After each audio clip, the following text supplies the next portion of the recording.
Dua departemen di bawah Kementerian Keuangan yakni Direktorat Jenderal Pajak dan Direktorat Jenderal Bea Cukai menjadi sorotan warga Indonesia beberapa saat terakhir. Salah satunya terkait gaji para pegawai kedua Ditjen itu yang dinilai tinggi. Dalam menjalankan tugas, pegawai Bea Cukai mendapatkan gaji dan sejumlah tunjangan.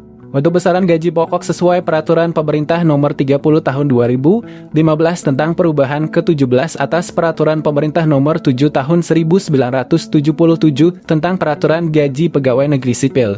Singkatnya, untuk golongan 1 dari lulusan SD dan SMP mulai dari paling rendah golongan 1A, kisaran Rp1.400.000 hingga paling tinggi golongan 1D, kisaran Rp2.500.000.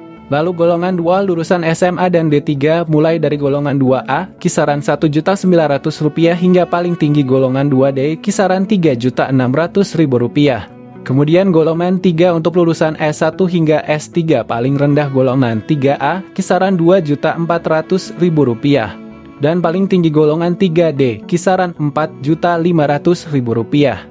Terakhir golongan 4 paling rendah di golongan 4A, kisaran Rp2.800.000 sampai Rp4 juta lebih.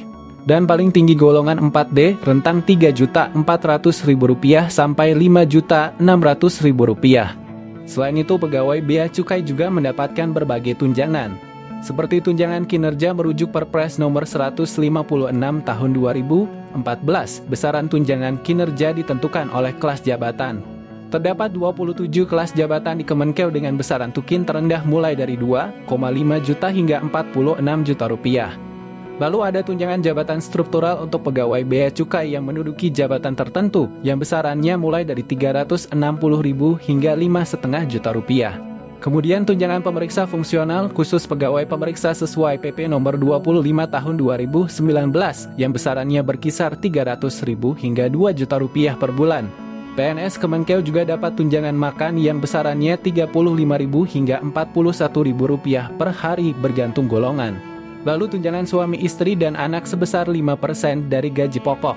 Apabila pegawai terkait memiliki anak maka akan mendapatkan tunjangan sebesar 2% dari gaji pokok per anak, maksimal 2 anak. Sementara untuk tunjangan kinerja PNS di Ditjen Pajak merujuk Peraturan Presiden Nomor 37 Tahun 2015. Angkanya juga tergantung peringkat jabatan. Paling rendah untuk eselon 3 ke bawah sekitar 5 juta lebih hingga Rp46 juta. Lalu untuk tukin eselon 2 mulai dari 56 juta hingga Rp81 juta. Sementara paling tinggi di eselon 1 mulai dari 84 juta hingga mencapai Rp117 juta. Bagaimana? Fantastis bukan?